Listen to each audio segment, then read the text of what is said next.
우리가 요한 1서의 말씀들을 계속적으로 우리가 살펴보고 있습니다. 그런데 우리가 요한 1서의 말씀을 살펴보기 위해서는 가장 중요한 것이 이 역사적인 배경이라는 것이 참 중요합니다. 여러분이 갖고 있는 바로 책의 87페이지를 한번 펼쳐보시기를 바랍니다. 87페이지에 보시면 AD 30년의 기독교, 예수님께서 죽으시고 부활하시고 승천하신 이 사건을 통해서 기독교의 출발점이 나타나는 것을 볼 수가 있는 것이고요. 그리고 44년도에 야고보가 순교되는 이러한 장면들을 볼 수가 있습니다. 그리고 왼쪽에 동그라미 부분에 네로 황제가 54년에서 68년까지 통치하는 로마의 황제로서 활동하는 그 가운데 바울도 순교하게 되고 베드로도 순교하게 되고 수많은 기독교인들의 사도들이 죽어가게 되는 이러한 장면들을 볼 수가 있는 것이고요. 초대교회 사도들은 참고로 초대교회 사도들은요, 예수님께서 자기들이 살아있을 때 재림할 거라고 하는 생각을 갖고 있었습니다. 그래서 땅끝까지 복음만 전하면 예수님께서 재림할 거라고 생각을 했더랬습니다. 그런데 막상 그들이 20년이 지나고 30년이 지났는데 서서히 사도들은 죽어가고 있고 부모 세대는 점점 죽어가는데 예수님은 재림하지 않기에 이건 뭔가 잘못된 것이 아닌가라고 하는 생각 속에서 사도들은요 성경을 바로 이 기록하게 되는 것을 발견할 수가 있다는 겁니다. 그래서 여기 보시면은 바로 51년부터 시작해서 신약 성경이 약 20년에 걸쳐서 기록되는 장면들을 볼 수가 있는 것이지요. 예수님께서 부활하시고 승천하신 30년 이후에 50년까지 20년 동안 사도들은 많은 제자들은요 복음 전하는데 혈안이 되어 있었습니다. 그래서 땅끝까지 복음만 전해지면 예수님이 재림할 거라고 그렇게 생각을 했더랬습니다. 그런데 그로부터 2000년이 지난 아직까지도 오늘날 우리가 살아가는 오늘까지도 예수님은 아직도 재림을 하지 않으셨습니다. 그러나 성경에서 말하는 너희들이 본 그대로 내가 오리라 하셨을 때 그 오리라라고 하는 것은 성령 하나님에 대한 이야기고 예수 그리스도의 말씀의 임재에 대한 이야기임을 우리는 인식하며 그분과 함께하는 삶이 무엇인가라고 하는 것에 대한 것을 분명히 깨달아야 된다는 것이지요.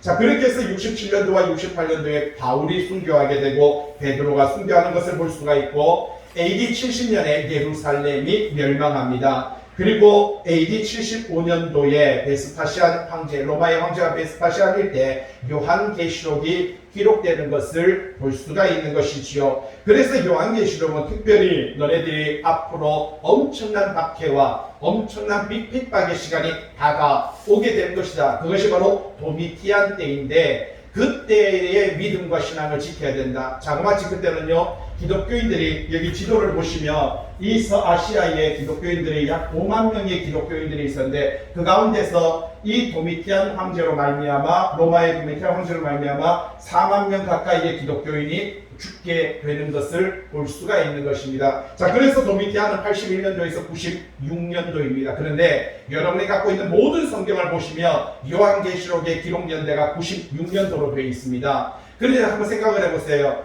95년도에서 96년도 그 1년에 걸쳐서 도미티안이 기독교인들을 약 4만 명을 죽이는데 앞으로 그러한 때가 다가올 때, 그 환란이 다가올 때 신앙과 믿음을 지켜야 된다. 그리고 죽기까지 충성하라. 무슨 말입니까? 죽을 수 있을 때 죽는 것이 은혜이고 영광이다라는 것을 말해주는 것이 요한계시록인데 만약에 지금 여러분의 책에 적혀있듯이 96년도에 기록된다면 다 죽고 나서 그것이 기록되는 것은 어떻게 보면 상당히 모순점이 있는 것을 볼 수가 있다는 겁니다. 그래서 사도 요한은 바로 75년경에 요한계시록을 기록하게 되는 것이고 81년도와 바로 85년도 사이에 요한복음을 기록하고 이제 96년도에 바로 요한 1서, 2서, 3서를 기록한 후에 98년도에 그가 바로 이 에베소에서 죽게 되는 것을 볼 수가 있다는 겁니다. 참고로 이 에베소와 서아시아에 있는 수많은 7교회, 계시록에 나타난 7교회는 이 로마의 정치적인 박해와 바로 이 유대인들의 종교적인 박해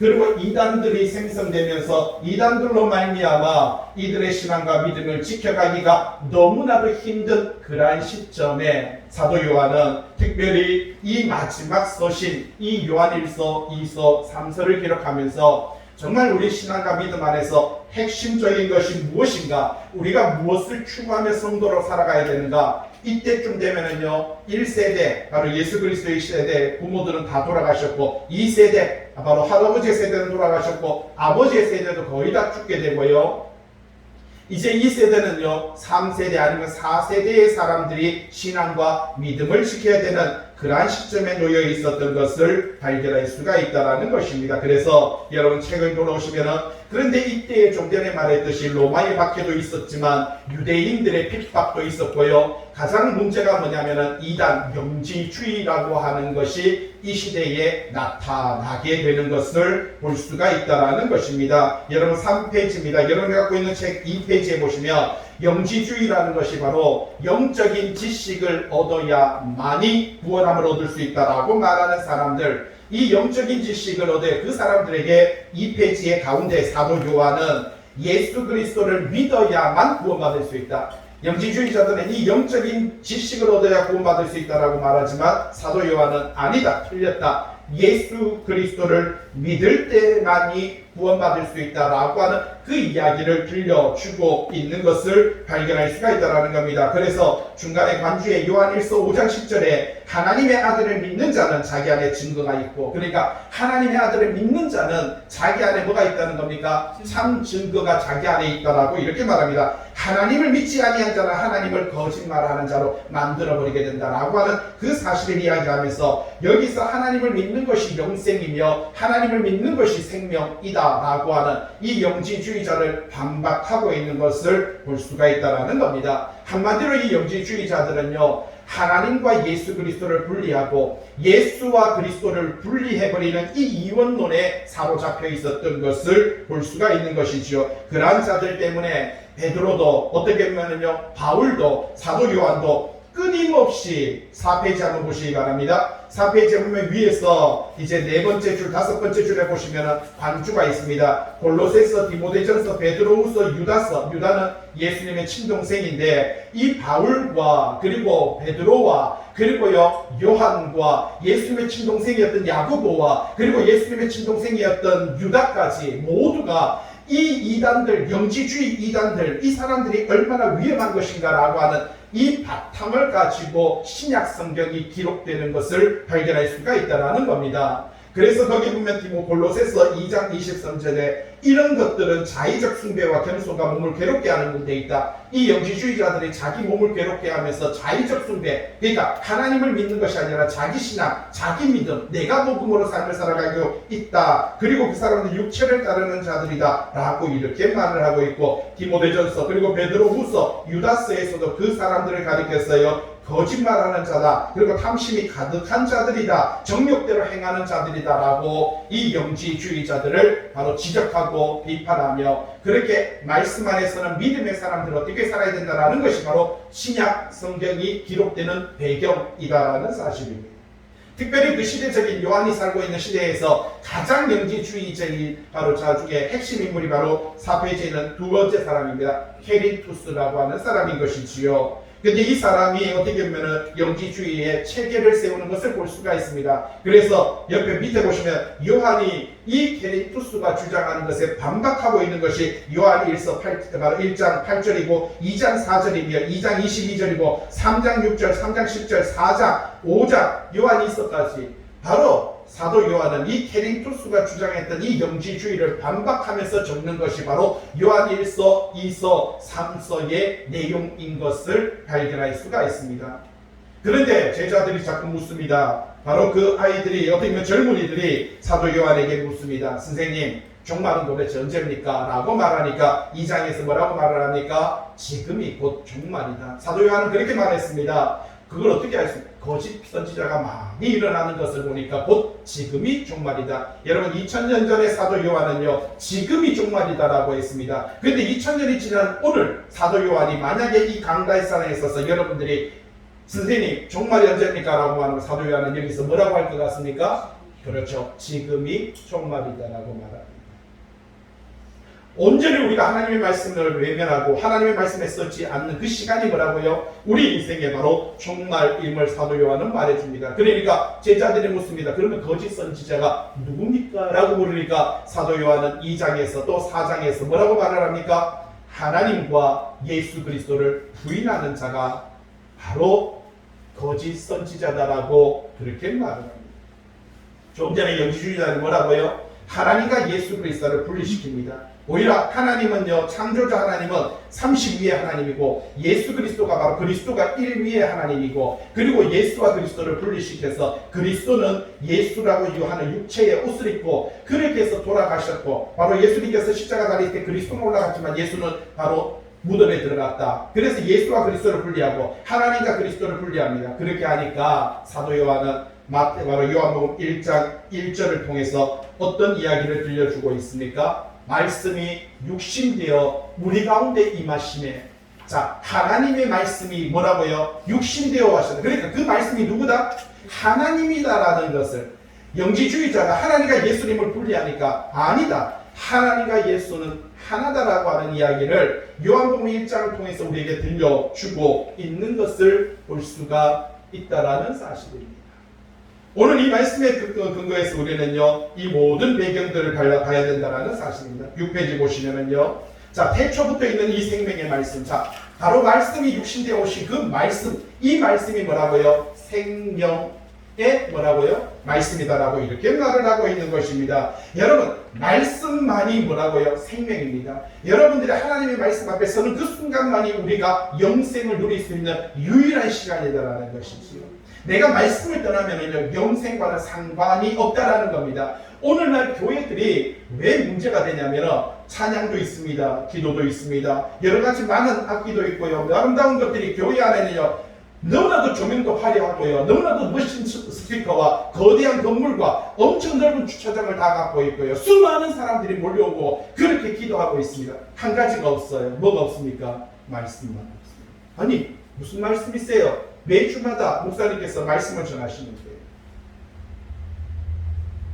무엇을 말하는 것인지는 여러분 스스로도 느끼셔야 되고 깨달아야 되는 겁니다. 성도가 분별하는 것도 또한 요한 1서에서는 엄청 중요하다라고 말을 해줍니다.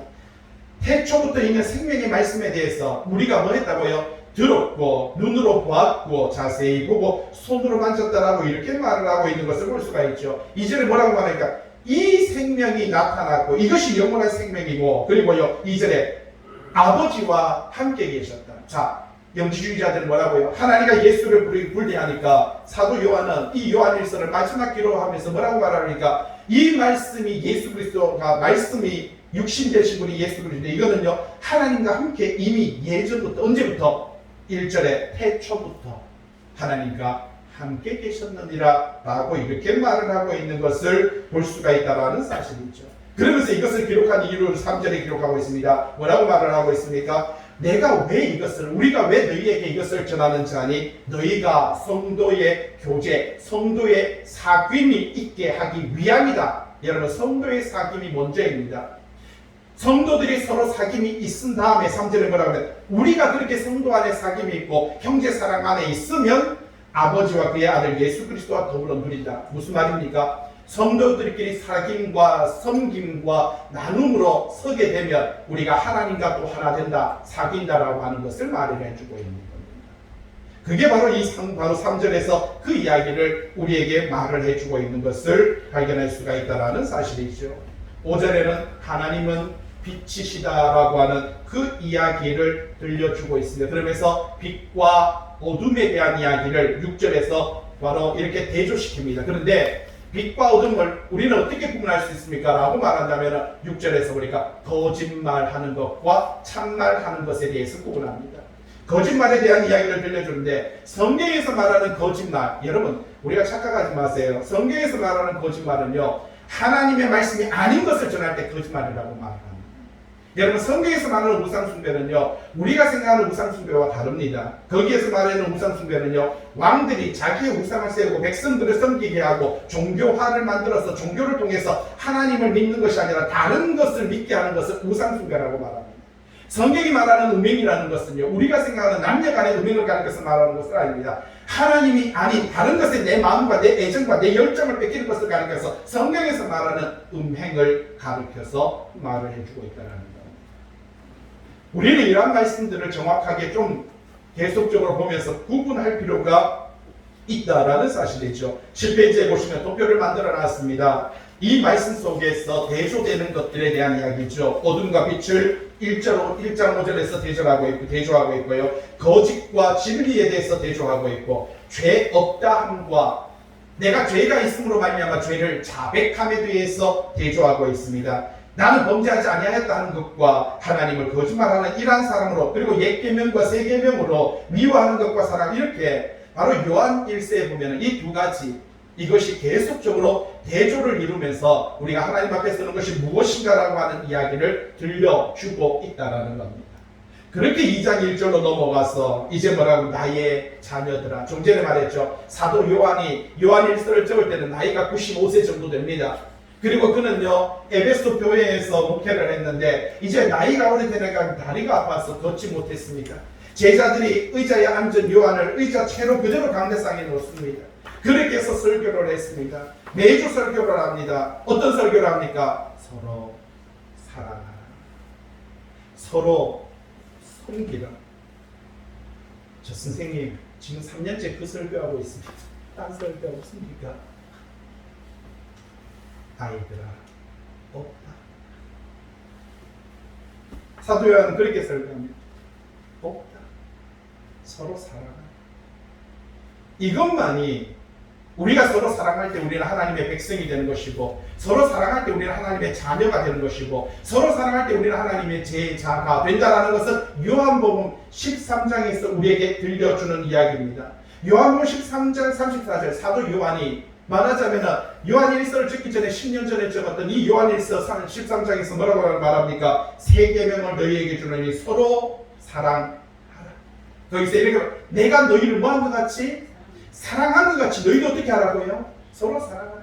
그러면서 그 밤에 주님께서는 제자들의 발을 씻기십니다. 그렇게 말합니다. 내가 선생으로서 제자인 너희들의 발을 씻겼듯이 너희도 이와 같이 하라. 주님은 두 가지의 진리를 가르쳐줍니다. 첫째는요 사랑이고, 두 번째는 뭡니까? 섬김이라고 하는 것입니다.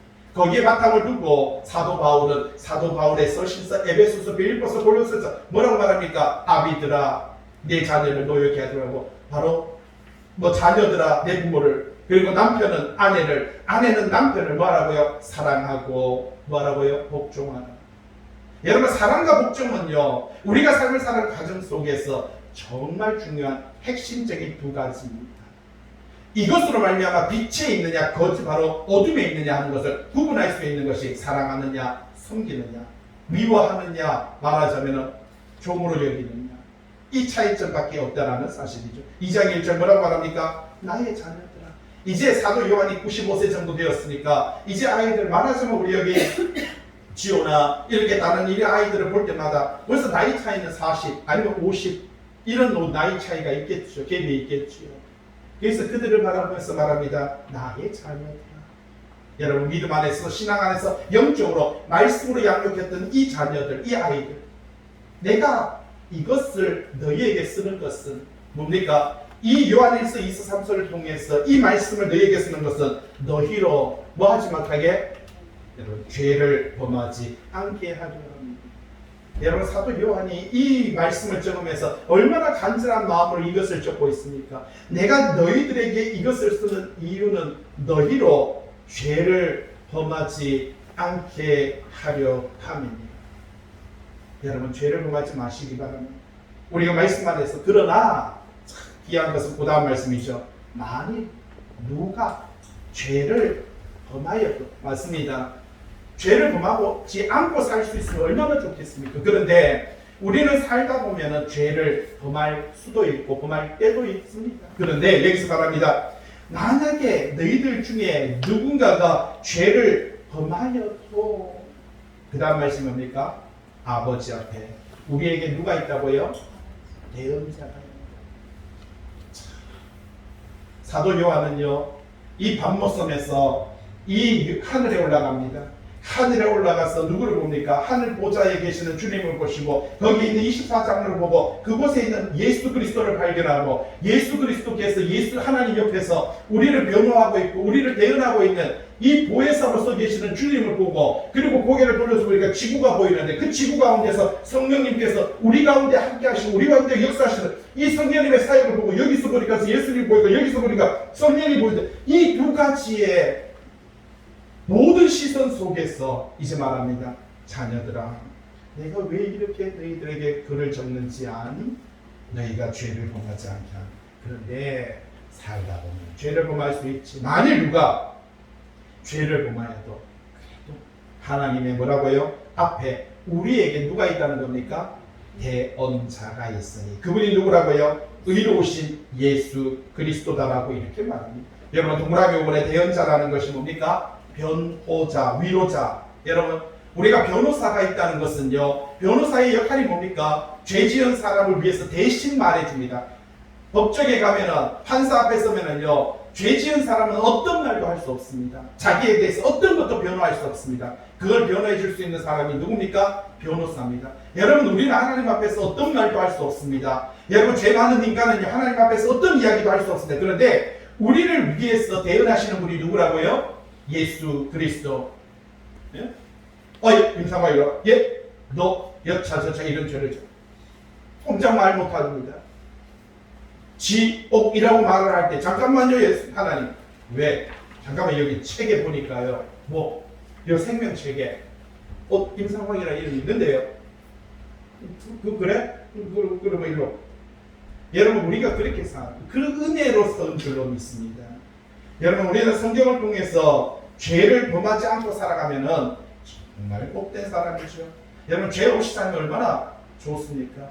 여러분 그런 죄 없는 자가 여러분 가운데 있었으면 좋겠습니다. 그런 의인이 여러분 가운데 있어서 그 사람 때문에 우리 교인이 다 구원받을 수 있었으면 좋겠습니다.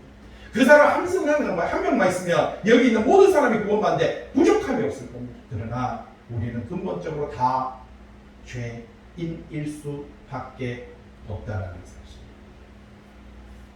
그래서 의로우신 주님 때문에 저와 여러분들이 구원받을 수 있는 것이죠. 이렇게 우리가 죄를 범하여도 아버지 앞에서 우리를 뭐 한다고요? 변호하시는 이 예수 그리스도께서 하나님 앞에서 우리를 위해서 변호사가 되으시고, 그죠? 우리를 변호해 주시고, 그리고 우리를 뭐 한다고요? 위로자, 우리를 위로하시고 우리에게 힘과 용기를 주시는 분이 누구라고요? 예수 그리스도. 여기 밑에 보세요. 동그라미 5번의 두 번째 줄에 성령은 사람들과 함께하는 하나님의 뭐라고요? 그렇죠. 여러분 이 두 가지를 잘 보세요. 예수님은 하나님 옆에서 우리를 변호해 주시는데 성령님은 어떻게 한다고요? 우리 옆에서, 사람 옆에서 하나님을 뭐 한다고요? 대언해 준다.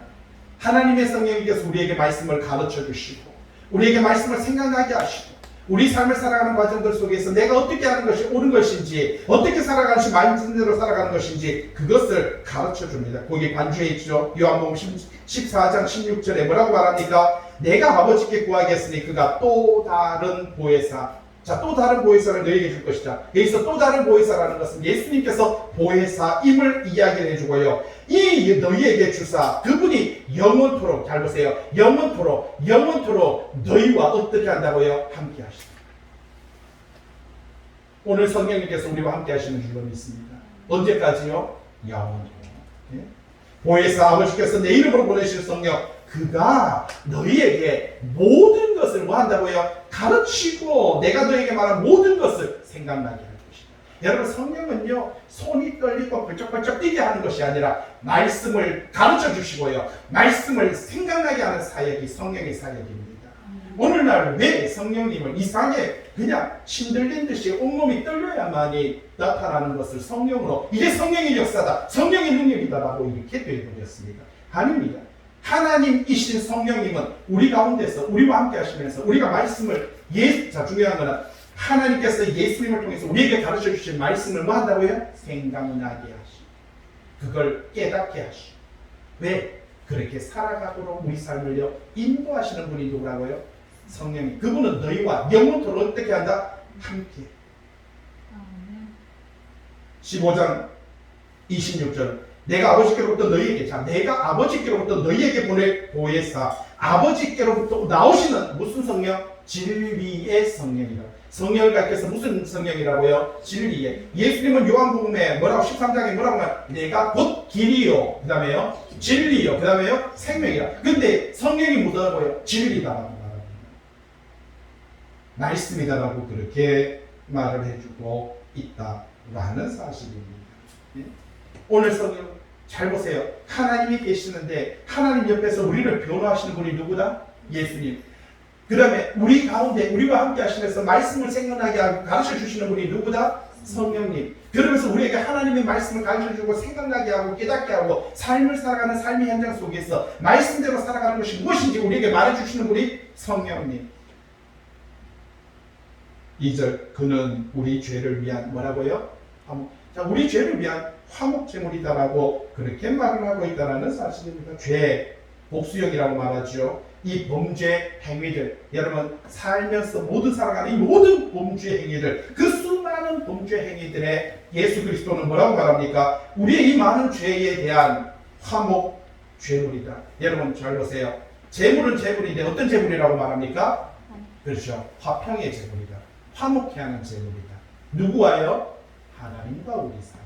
자, 그런데 조금 전에 어떤 이야기가 있었습니까? 자, 1장 3절에 어떤 이야기가 있습니까? 우리가 보고 들은 바인데 우리와 사귐이 있게 하는데 우리의 사귐은 아버지와 그 아들 예수 그리스도와 더불어 누립니다. 무슨 말입니까? 우리가 인간관계 속에서 사랑과 섬김과 사귐을 갈 때 하나님께서 우리와 뭐 한다는 겁니까? 사랑과 섬김과 사랑 바로 섬김으로 나눔으로 우리와 함께 하겠다는 사실이지요.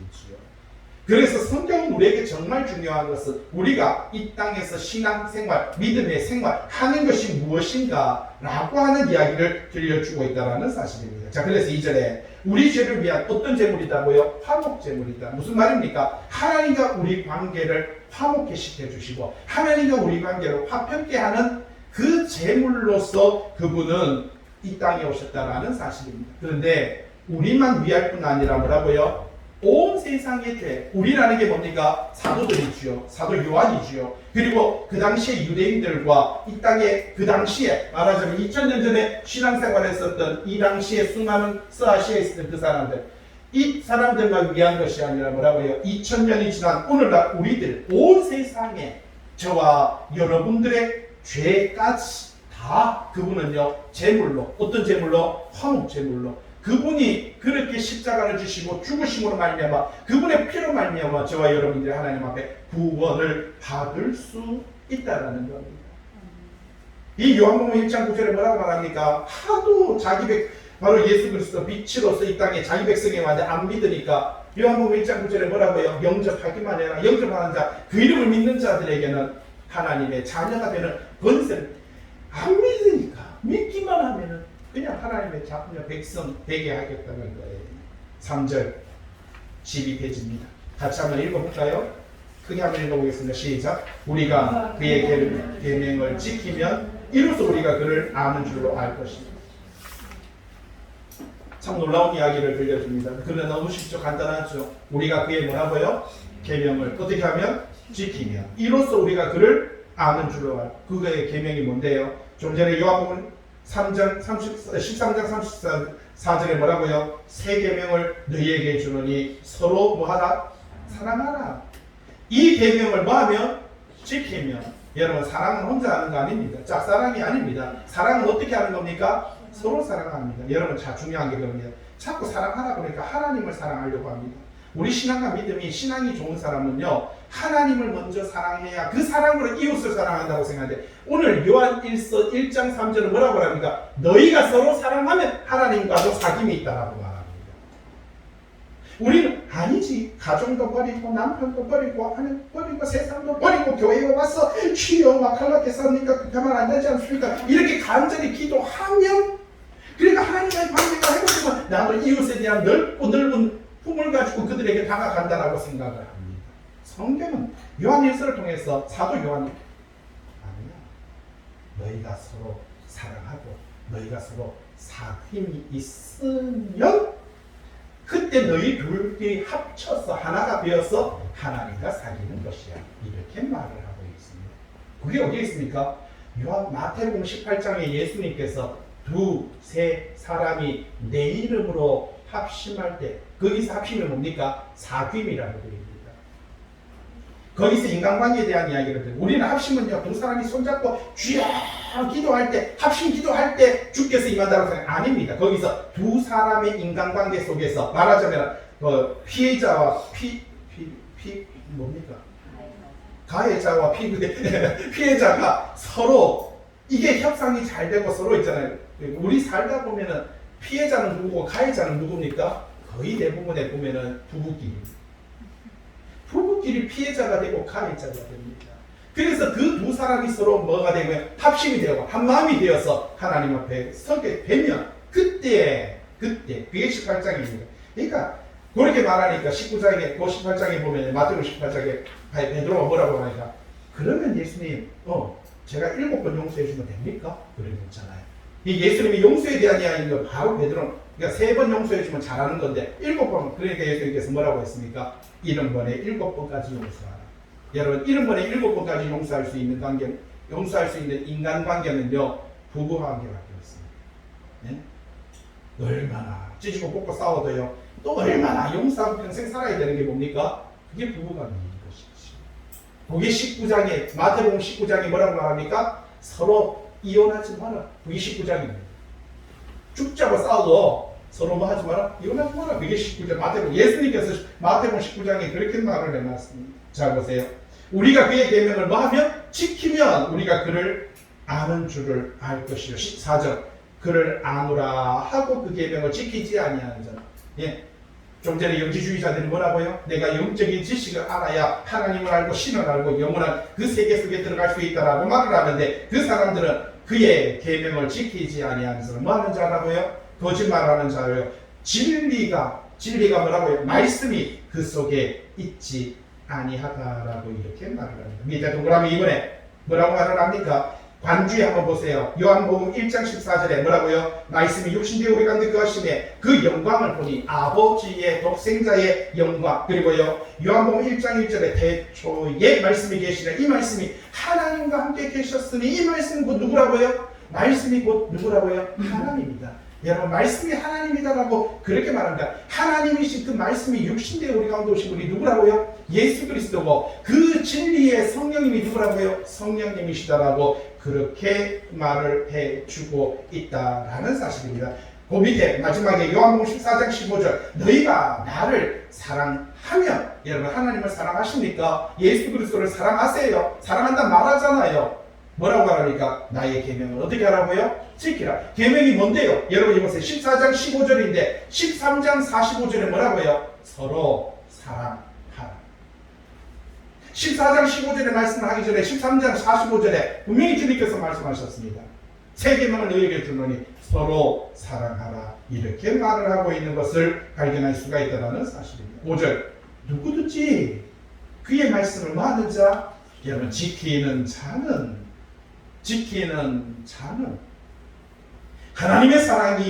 하나님의 사랑이 참으로 그 속에서 어떻게 된다고요? 온전하게 됩니다. 말씀 지키는 자, 여러분 사랑과 섬김이 있는 그 사람에게 뭐라고? 하나님의 사람이 그 사람 안에서 어떻게 된다고요? 온전해지는 줄로 믿습니다. 6절 그 안에 산다고 하는 자는 그가 행하시는 대로 자기도 행할지니라. 내가 그 안에 산다는 것은요 그가 행하신 대로 그가 어떻게 행하셨습니까? 좀 전에 말했죠. 바로 요한복음 13장 45절에 뭐라고 34절에 뭐라고 하니까 내가 너희를 사랑한 것 같이 여기서 말합니다. 그 안에 산다는 것은 그가 행하신 대로 자기도 행하십니다.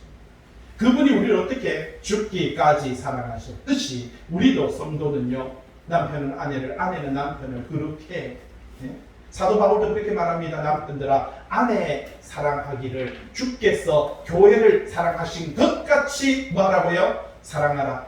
아내들아 남편에게 복종하기를. 여러분 복종이 쉽습니까? 사랑이 쉽습니까? 우리 이렇게 말합니다. 당신이 사랑해야 내가 복종하지. 뭐라고 말하면 반대로 당신이 복종하면 내가 사랑해 줄게. 이런 예수님께 뺨 맞을 짓입니다. 성경은요 너희가 먼저라고 얘기해요. 서로 사랑하라라고 이렇게 말합니다. 7절 한번 보세요. 13페이지에 있습니다. 사랑하는 자들아, 내가 뭐라고요? 새 계명을 너희에게. 그게 무슨 말입니까? 야들아, 내가 새 계명을, 자, 좀 전에 말씀드렸죠. 예수님께서 AD 30년에 이 말씀을 전하셨어요. 새 계명을 너희에게 주노니. 예수님께서 벌써 30년 전에, 바로 30년 아니죠. 지금 요한일서가 저럴 때 AD 95년이며 예수님께서 AD 30년에 새 계명을 준다 했으니까 갭이 얼마입니까?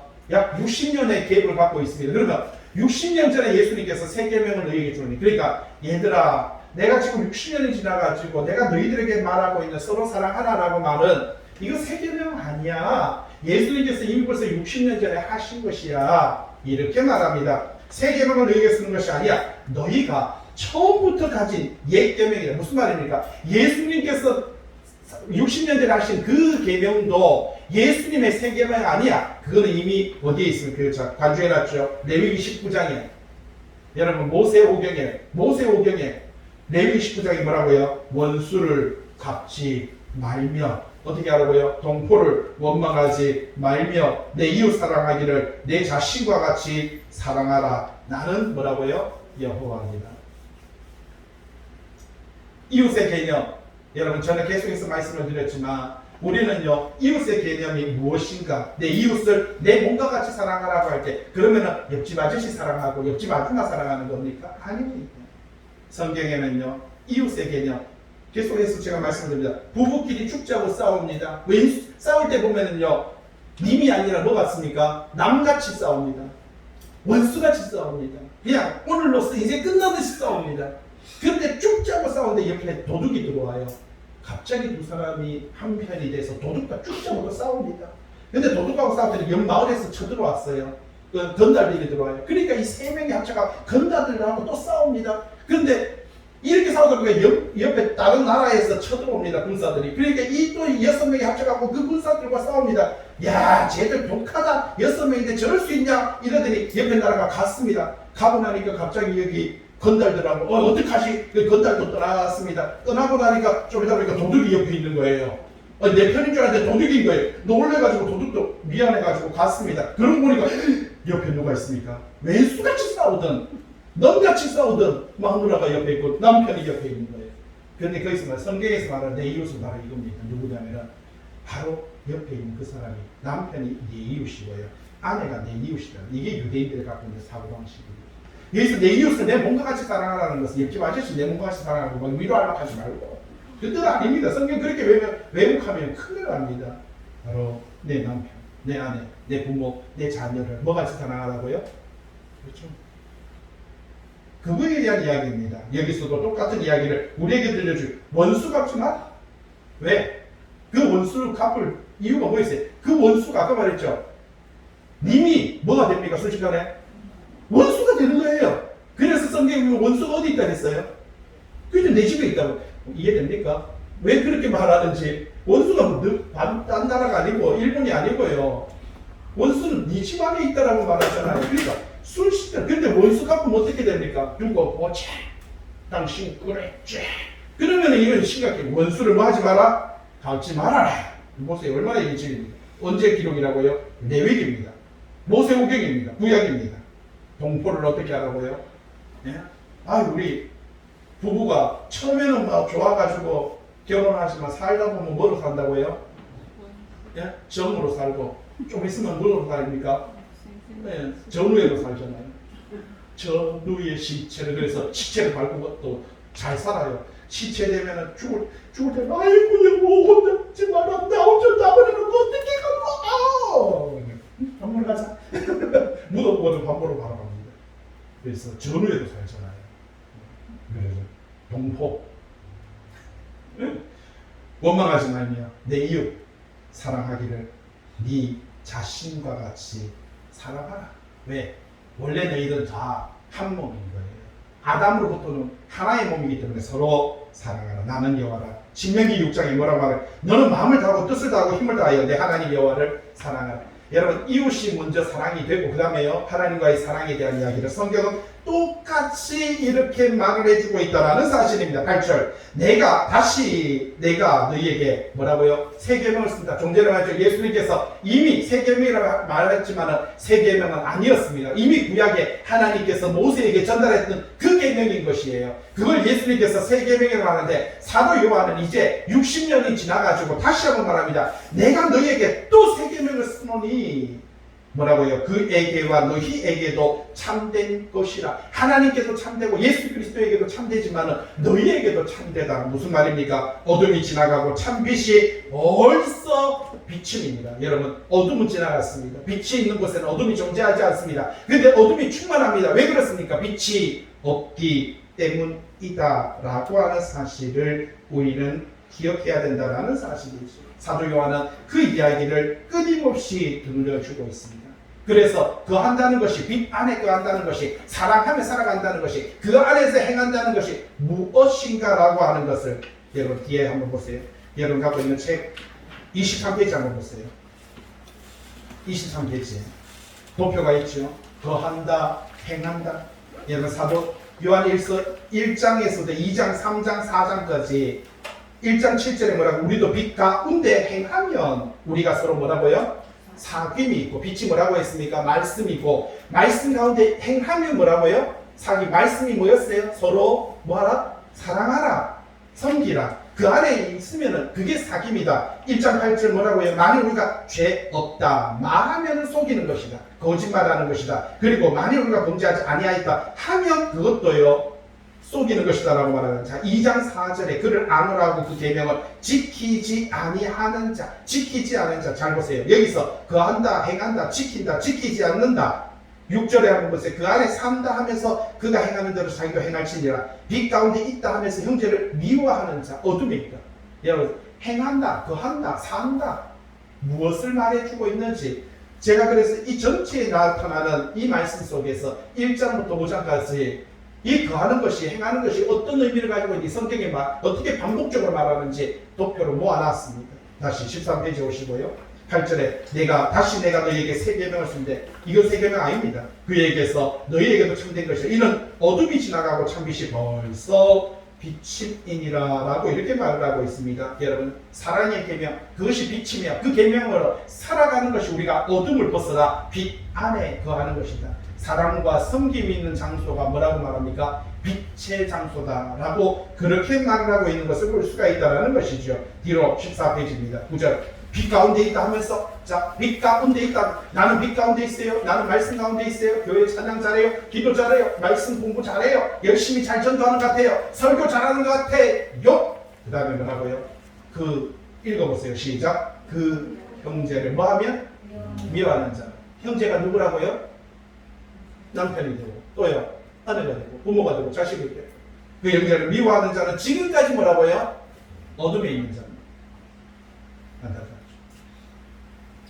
오늘 우리가 무엇에 포커스를 맞추고 살아야 되는지 성경은 우리에게 끊임없이 말을 해주고 있다는 사실입니다. 처음 산 아담은 처음 하와를 볼 때 뭐라고 말합니까? 내 뼈 중에서 뼈이고 내 살 중에서 살입니다. 더 이상 저렇게 좋은 것은 만들어낼 수 없습니다. 내 뼈에서 가장 좋은 뼈를 썼고요, 내 살 중에서 가장 아름다운 살을 써가지고 너무나도 곱고 아름다운 저 여인을 만들어서 예 하고 손잡고 뛰어갔는데 좀 있다 보니까 데리고 와. 하나님 반품 못 살겠습니다. 반품. 그러니까 뭐야? 당신이 만든 저 여자 때문에 제가 죄 지었습니다. 네? 이런 행동들을 합니다. 그러니까 하나님께서는 거기에서 부부간의 관계가 완전히 단절되죠. 하나님께서 어떻게 합니까? 그것을 회복하라는 겁니다.